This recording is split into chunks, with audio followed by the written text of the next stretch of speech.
The City of Safford's presentation of the Key to the City ceremony.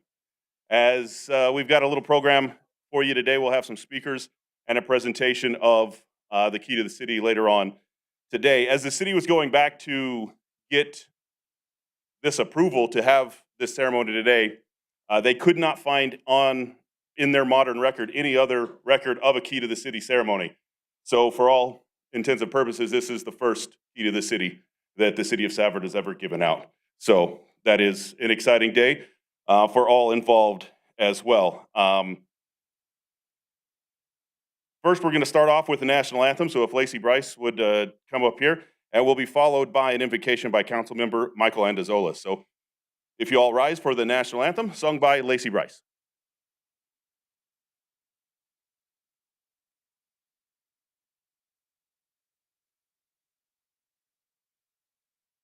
Oh, say, can you see by the dawn's early light what so proudly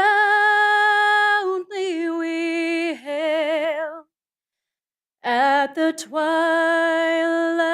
last gleam, whose broad stripes and bright stars through the perilous fight o'er the ramparts we watch were so gallantly streaming, and the rocket's red glare, the bombs bursting in air, gave proof through the night that our flag was still there. Oh, say, does that star-spangled banner yet wave o'er the land of the free and the home of the brave?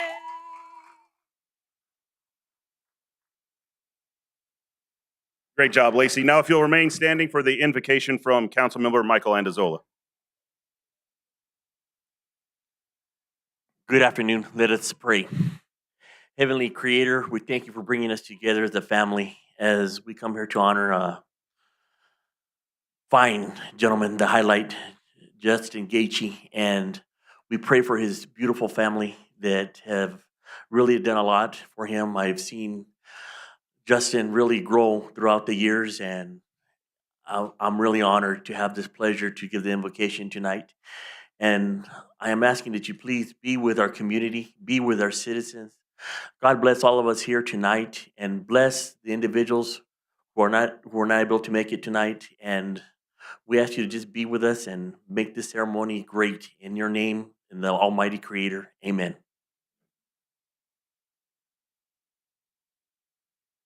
Thank you. And our first speaker this afternoon, I will call up to the podium, will be City of Safford Mayor Richard Ortega.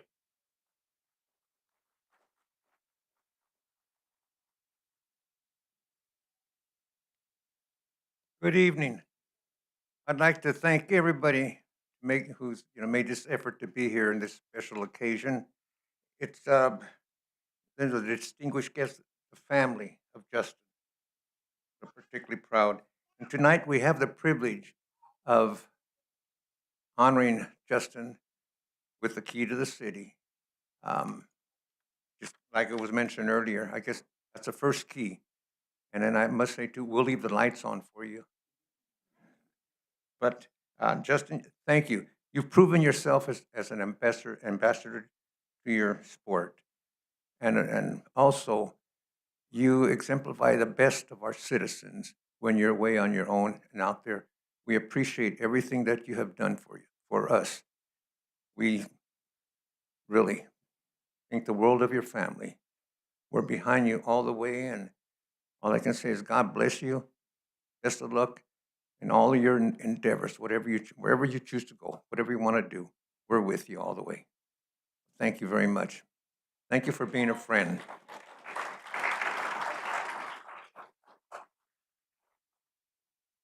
Thank you, Mayor Ortega. And next up, we'll invite our guest speaker to the podium. This gentleman was a 2006 NCAA Division I men's wrestling champion at 157 pounds, a two-time Pac-10 champion, a three-time Colorado State High School champion, a member of the Boise State Athletics Hall of Fame, and the former head coach at the University of Northern Colorado, and currently one of Justin's coach, Mr. Ben Charrington.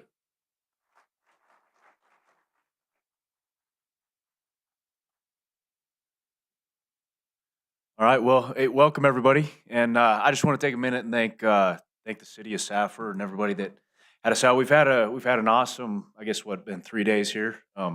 Everybody's been hospitable, kind. I mean, my wife's mentioned it multiple times now that she just can't believe how nice everybody's been. We went to Genevieve's. That was awesome. I tested every olive oil, every balsamic vinegar there is there. I think myself and a handful of people spent too much money there. And then, I went to Main Street Cafe today. That was really cool concept. So yeah, just it's been a really, really good time. And obviously the Gaethje family's been amazing as well. So, so everybody can see my shirt. Symbolic. My wife and I were trying to find something to wear, and I guess who are we honoring today? I mean, this guy is. I think any machine he's touched, any opponent that he's faced would agree that he's like a bull in a china closet. Right, he breaks things, and so we thought this shirt was appropriate. But we're really honored that Justin asked me to do this for him today. So with that, I'll get started. So why are we here? What is the significance of an honor like the one we are here to celebrate today? These are just a couple of the questions I asked myself when I sat down to write the speech, and after some thought, some conversation with my wife, it became clear to me that the reason that we're here, the reason that Justin means so much to this place goes much deeper than his success as a fighter.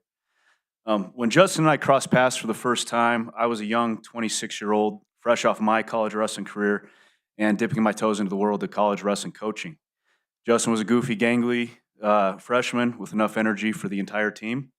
I was brand new to the room at Northern Colorado, and I didn't have a hand in recruiting any of the incoming freshmen at that time.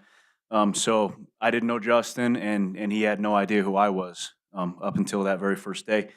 And I still remember that first day when I was introduced by the head coach at the time. After the meeting, Justin came up and he asked me who I had beaten in the NCAA finals. And I told him, I said, I beat an Arizona State guy in the NCAA finals. And at that time, Justin didn't like ASU. He had a very strong dislike for ASU. They had snubbed him through the recruiting process. And he didn't take kindly to that. So when I told him that I had beaten an ASU guy in the finals, he was sold. I mean, I didn't have to do any actual coaching, and he already thought that I knew what I was doing. So if every athlete was that easy to convince, I mean, our lives as coaches would be super easy. But it was evident from the start that Justin was a special athlete. He was green as a wrestler, but had an ability to compete with little to no fear. Who he was wrestling. The bigger the opponent and the bigger the moment, the better he performed. His ability to raise his levels was and still is one of his biggest attributes. But his biggest attribute as an athlete, and I think Trevor would agree with me on this, is his ability and his willingness to be coached. To this day, and I've coached hundreds of athletes, Justin is the most coachable athlete I've ever worked with.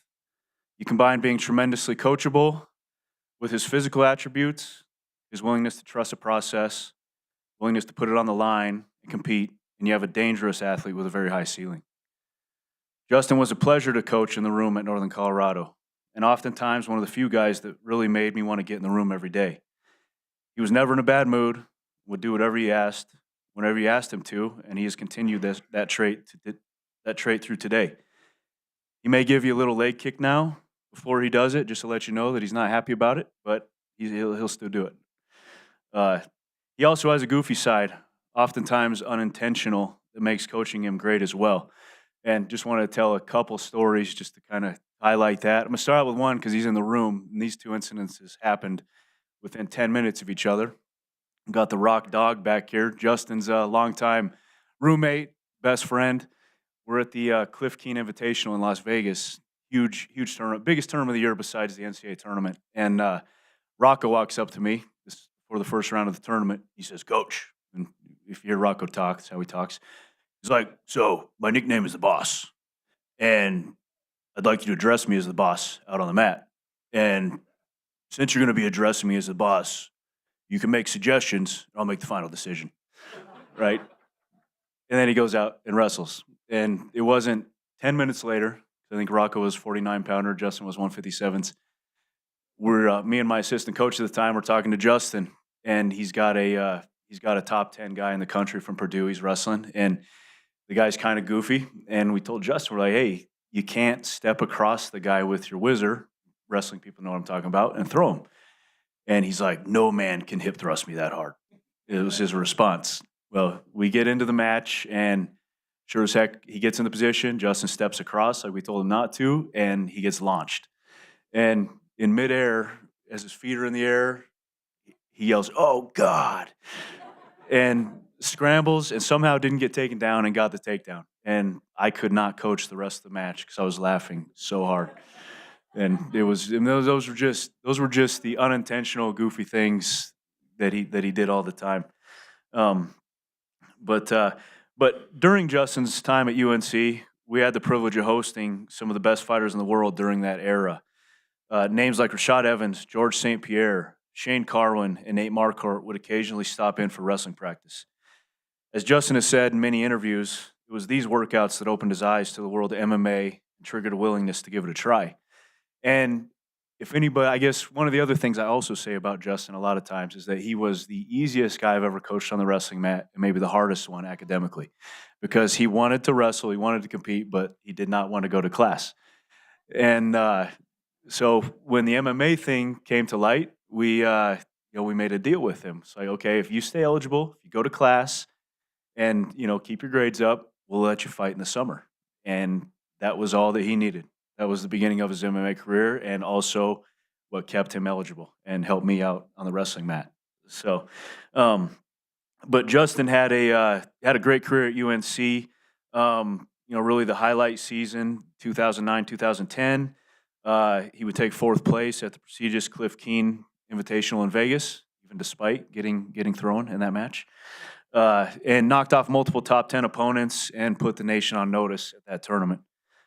He would finish that season at the NCAA tournament as a wild card. He had a really unfortunate conference tournament. He got choked out in one match and broke a finger in a match, and didn't do as well, and had to get a wild card bid into the NCAA tournament, which is not an easy path. But Justin, like he does, he went into that tournament expecting to beat everybody, and biggest tournament in the country, biggest stage in the country. He went in and performed amazing, and finished with a 7th place finish in All-American honors, and UNC's first division All-American in nearly 40 years at the time. So amazing.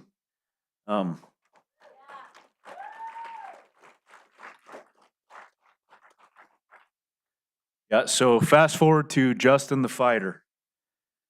When I think of Justin the fighter and what he sets out to do each time he walks in the octagon, I'm reminded of one of my favorite quotes by the amazing runner, the late Steve Prefontaine. If anyone is familiar with Steve Prefontaine, he was one of the most fierce competitors we have ever seen in any sport. When asked why he insisted on always running from the front in every race he ran, this is what he said. He said, "A lot of people run a race to see who is the fastest. I run a race to see who has the most guts, who can punish himself into an exhausting pace, and then at the end, punish himself even more." This is how I believe Justin approaches each and every fight he finds himself in, maybe to the displeasure of those closest to him. But he steps in the octagon to see who has the most guts, to make it a war, and to make his opponents walk through literal hell to get the better of him. It is for this reason that he is loved all over the world as a fighter, and why anyone watching a card with Justin Gaethje fight on it knows what they're in for, and that they're in for something special each and every time.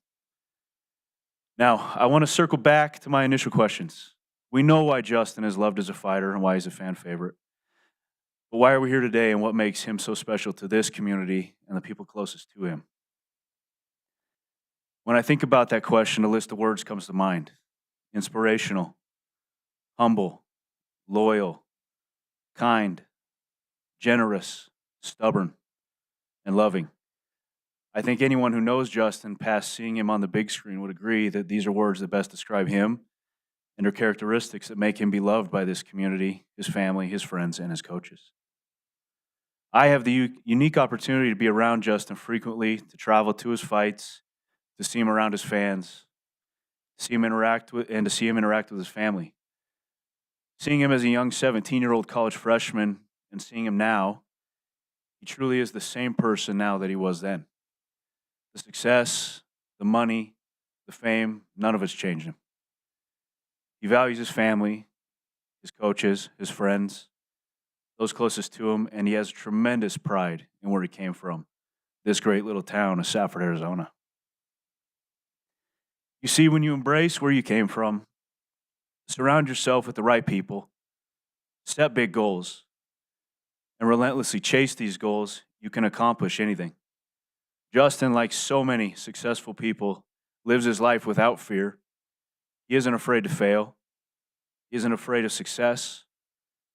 He surrounds himself with people who love him, people who care about him, people who want nothing but the best for him, and he chases his dreams with confidence. And why I believe we are here, he has a passion for inspiring people of all ages, especially the wonderful people of this city, to chase your dreams, defy your circumstances, and as Justin often says, put max effort into whatever it is you're trying to achieve. That is it. He's the man.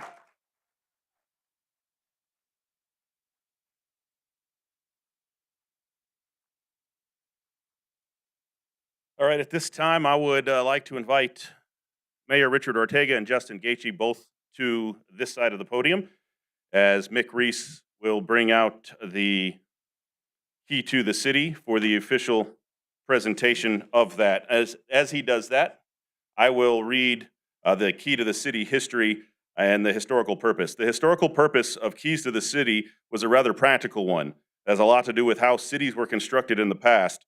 In medieval times, major cities would naturally be fortified by walls and gates for people's protection. When a visiting hero or dignitary came to the town, the people would hold an elaborate ceremony and also present them with a key. This had a multifaceted purpose. For major merchants, it allowed the ability to enter the city without having to pay a toll. For local heroes, it was presented as a sign of respect.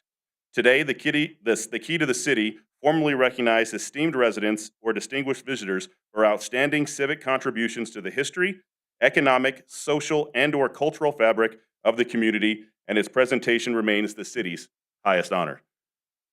Everybody, Justin Gaethje and the key to the city.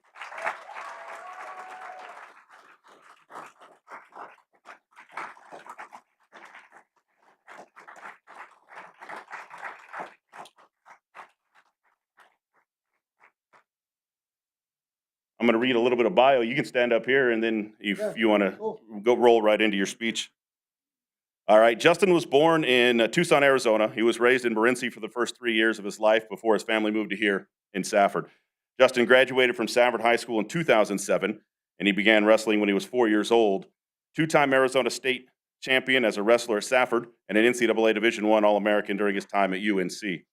He graduated from UNC in 2012 with a degree in human services, and he began his amateur MMA career while in college, turned professional in 2011, and joined the World Series of Fighting in 2013, where he became the lightweight champion. He then defended his WSOF belt 5 times before vacating it to join the UFC in 2017.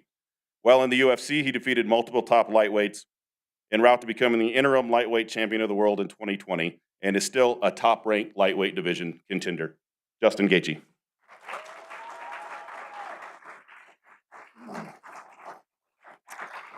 Oh, thank you, Lee. All right, thank you guys for your time. Thank you for taking the evening to spend with us and be here and give me this key to the city. I'm honored to be here. Growing up in this community has done so many great things for me.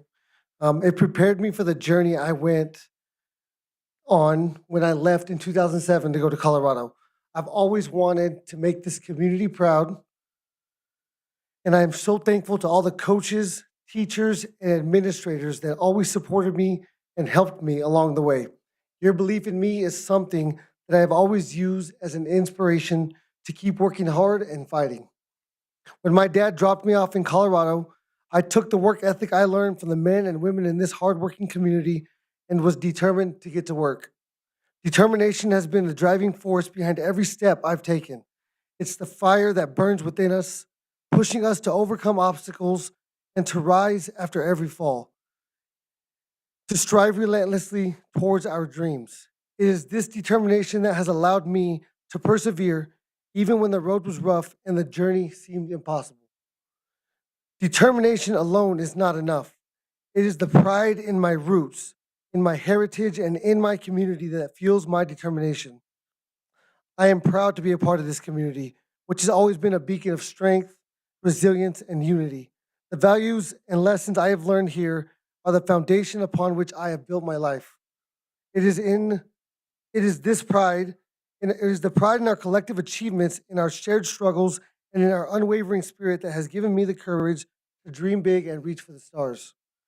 I have been lucky my entire life to be surrounded with great leaders and mentors, from my mother and father, my brother and sisters and their families, to the many coaches in this community that pushed me and into college when I met Ben Charrington.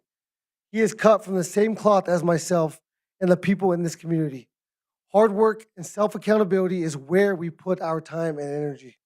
He worked his hardest to stay on top of me, and like any great coach, he knew me deep down and helped me stay in school so I can do what I loved, which was to compete. His beautiful wife, Katie, and his parents were always concerned with my well-being and would do anything to help me stay on those wrestling mats. Ben let me take fights in between our NCAA wrestling seasons, something a lot of coaches would never have allowed. But like I said, he knew me well and he knew I was crazy. So he told me, get my grades up and I'll let you fight this summer. And here we are getting the keys to my city. Thank you. Once again, like it was destiny, I was blessed with another great coach in Trevor Whitman and was accepted once again into another loving family. His wife, Christina, has been my #1 supporter since the day I joined their fight family. From day one, he told me and everyone that would listen that I would be one of the best in the world. And over the last 12 years, we have done some amazing things together and put in countless hours of work along the way. I will forever sing his praises as one of the best coaches on this planet. And I could talk forever about what he did for me and how lucky and thankful I am to have him as my coach. But what I've been trying to say this whole time is I could never be receiving this recognition without so many of you loving me, believing in me, being honest with me, putting up with me, and pushing me to be the best man I am today. I hope my journey from the day I left Safford, Arizona has brought you pride, knowing that part of my success has to do with being from such a great community with so many special individuals. As I move forward in my journey, I carry with me the lessons and love that you have all bestowed upon me. I am determined to make you proud, to honor the legacy of this community, and to give back in any way that I can. Together, we have shown that when we stand united, when we believe in one another, and when we support each other, there is nothing we cannot achieve. I will always make you proud and promise to always represent Safford, Arizona with pride and honor. And my goal is to keep fighting, become famous enough to ensure that no one will ever call us Stafford, Arizona ever again. All thanks goes to my parents. I have the best parents in the world, and this community is as lucky to have them as I am to have them as parents. So thank you guys. I love you.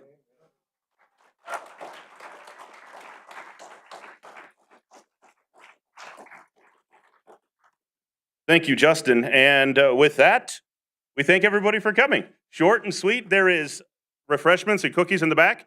And I think they want to do an official photo with Justin and the elected officials and some family as well up front. But we thank you for joining us today. And congratulations to Justin. And thank you for being here for your Key to the City ceremony. Thank you and have a great day.